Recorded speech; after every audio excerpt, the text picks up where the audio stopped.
చాలా పెద్ద మనస్సుతో వాళ్ళు అన్నారు, ఏ తేజ క్షుభితం హేతద్ధరా ధారయిష్యతి అన్నారు. అంటే వాళ్ళ దృష్టిలో ఇప్పుడు జగదంబ కన్నా భూమి గొప్పదైంది. కాబట్టి వాళ్ళు అన్నారు, అయ్యా మీ తేజస్సు క్షుభితం, ఏది కదిలినదో దానిని మాత్రమో ఈ భూమి భరించుగాక. వాళ్ళకి ఎందుకు నమ్మకం? భరించడానికి భూదేవత అంటాం కదండి, ఎంత కష్టమైనా భూదేవి ఓరుస్తుందండి, పాపం ఓర్పండి అంటాం కదా. అందుకని వాళ్ళ దృష్టిలో ఏమిటంటే ఇప్పుడు అది చాలా కష్టం, అందుకని ఆ తేజస్సుని ఓర్చడానికి భూదేవత భరిస్తుంది, కాబట్టి నువ్వు భూమి మీద విడిచిపెట్టేశాయి అన్నారు. అసలు అలా సరే, అది ఆ భూదేవత మీద పడవలసినటువంటి అవసరం. ఇప్పుడు ఏవ ముక్త సురపతి ప్రముమోచ మహీతలే తేజసా పృథివీయేన వ్యాప్త సగిరికానక. ఇప్పుడు భూదేవి మీద శివుడు విడిచిపెట్టాడా? దేవతలు చెప్పిన మాటకి భూమి అంగీకరించినదా? అంగీకరించని భూమి అయితే అన్య స్త్రీ యందు తన తేజస్సు వదిలిపెట్టడం అవుతుంది. అంగీకరించినది భూమి, లేకపోతే శివ తేజస్సు వదలబడదు కదా. భూమి అంగీకరించినది కాబట్టి ఆయన తేజస్సు భూమి మీద పడినది. పడగానే అదేం సామాన్యమైనటువంటి తేజస్సా? శంకర తేజస్సు. అది ఉత్తర క్షణం భూమి మీద వ్యాప్తి చెంది ప్రవహించి పర్వతములను, కాననములను, అంటే అరణ్యములను అన్నింటినీ ఆక్రమించేసింది. ఆ తేజస్సు యొక్క వెలుతురుకి సమస్త ప్రాణి స్తంభీభూతమైపోయింది. అయిపోగానే ఇప్పుడు వాళ్ళ వెలుతురు చూడగానే వాళ్ళకు ఒక విషయం స్ఫురణకు వచ్చింది, అమ్మ బాబోయ్ ఇదంతా ఏదో కొత్తల్లరి ప్రారంభం అయిపోయిందిరా అని వాళ్ళు అగ్నిహోత్రుడిని ప్రార్థన చేశారు. దేవతలలో ముందు నుంచి ఉంటాడు ఆయన, కాబట్టి ఆయన్ని ప్రార్థన చేశారు. తతో దేవా పునరిద మూచుశ్చాధ హుతాశనం ప్రవిశత్వం మహాతేజో రౌద్రం వాయు సమన్విత. అగ్నిహోత్రుడు తొందరగా వెళ్ళాలంటే వాయువు యొక్క సహకారం ఉండాలి. ఓ అగ్ని, నీవు వాయువు యొక్క సహాయమును తీసుకుని తొందరగా ఈ తేజస్సునంతట్లోకి నువ్వు ప్రవేశించేసి నువ్వు అగ్నిహోత్రుడవు, నువ్వు తేజస్సున్నవాడివి, ఈ తేజస్సును నువ్వే భరించాలి, ఇటువంటి తేజస్సుని. కాబట్టి నీలో నిక్షిప్తము చేయి. ఇప్పుడు అగ్ని ఉంచుకోగలడా తనలో అంటే ఎక్కువ కాలము ఆయన కూడా భరించలేడు.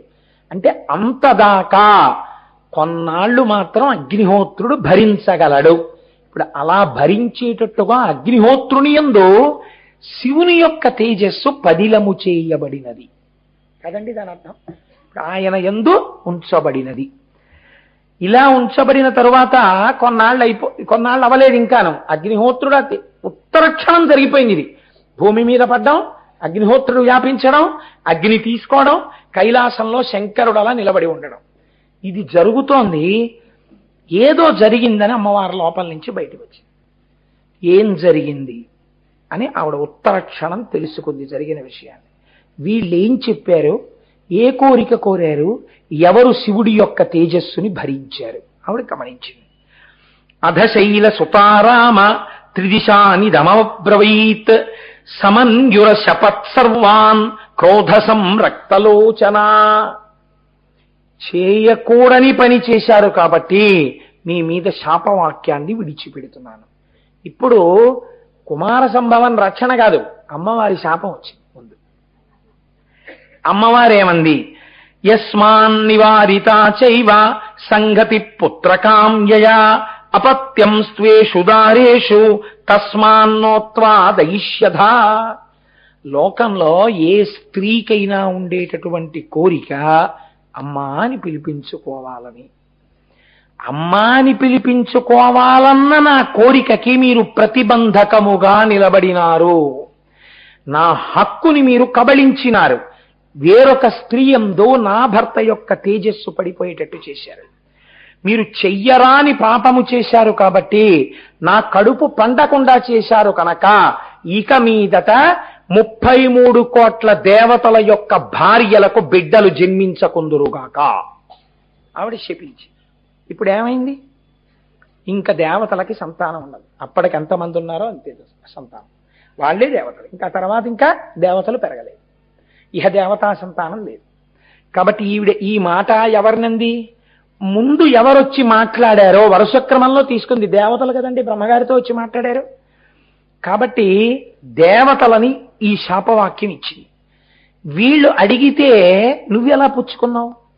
ఈశ్వర, నేను ఎలా పుచ్చుకుంటానా తేజస్సు అని? నువ్వు కూడా ఆడదానివే, నీకు బుద్ధుండక్కర్లా ఎలా పుచ్చుకున్నావు? కాబట్టి ఇప్పుడు భూమి వంక తిరిగింది.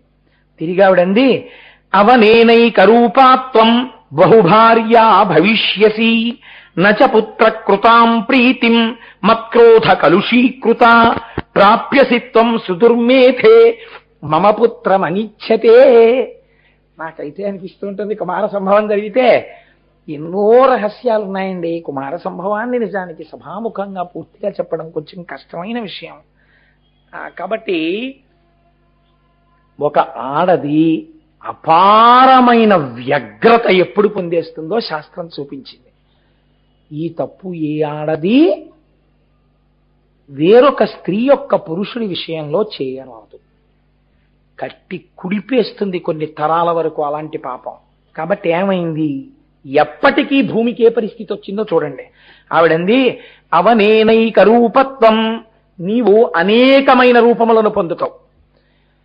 ఎలాంటి రూపాలు? ఒకే భూమి, ఒక చోట చౌడు నేల, ఒక చోట సారవంతమైన నేల, ఇలా రకరకాలైనటువంటి రూపాల్ని పొందుతావు. అనేకమైన రూపాల్ని పొందుతావు. బహుభార్యా భవిష్యసి, నీకు చాలా మందికి నువ్వు భార్య అవుతావు. ఇది చాలా దారుణమైన విషయం కదండి. అనేక మందికి ఒక్క కాంత భార్య కావడం ఏంటి? రాజైన వాళ్ళందరిని ఏమంటారు? భూకాంతుడు అని పిలుస్తారు, భూమికి భర్త అని. కాబట్టి ఇప్పుడు ఏకకాలమునందు భూమిని ఎన్ని వేల మంది రాజులు పరిపాలిస్తే అన్ని వేల మందికి భూమి భార్య. కాబట్టి బహుభార్య భవిష్యసి, వేరొకరి భర్త యొక్క తేజస్సుని నువ్వు భార్యలా పొందావు కదా, నువ్వు ఉన్నంత కాలం ఇదే స్థితిని పొందెదవుగాక. కొన్ని వేల మందికి ఏకకాలమునందు భార్య వగుదువుగాక. ఆవిడ కోపం ఆగలేదండి ఇంకాను. నాకు కొడుకు పుట్టకుండా కదు చేశావు. నచ పుత్ర కృతాం ప్రీతిం మక్రోధ కలుషీకృత. ఒకవేళ వేరొక రకంగా నీ యందు బిడ్డ జన్మించినా ఆడపిల్ల కావాలి తప్ప మగపిల్లవాడు పుట్టడు. నీవు అమ్మా అని కొడుకు చేత పిలిపించుకొనవు. అందుకే సీతమ్మగా పరబ్రహ్మం పుట్టాలంటే భూమిలోంచి పుట్టాలి, పద్మావతిగా పుట్టాలంటే భూమిలోంచి పుట్టాలి. పుంస్వరూపంగా పరబ్రహ్మం భూమిలోంచి రావడానికి వీల్లేదు. కారణమేమి? పార్వతీదేవి యొక్క శాపం. కాబట్టి నీకు కొడుకు పుట్టడో.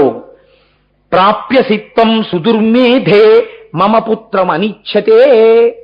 ఇందులో ఇంకొక దారుణమైనటువంటి శాపం ఉందండి అంతర్లీనంగా. ఏమిటా శాపం? ఏ స్త్రీకైనా భర్తతో కలసి విహరించడం వల్ల కుమారుడు జన్మిస్తే తన కుమారుడు కూడా తర్వాత కాలంలో తనకి భర్తగా ఉండడానికి ఏ స్త్రీ లోకంలో అంగీకరించడానికి సిద్ధపడదు.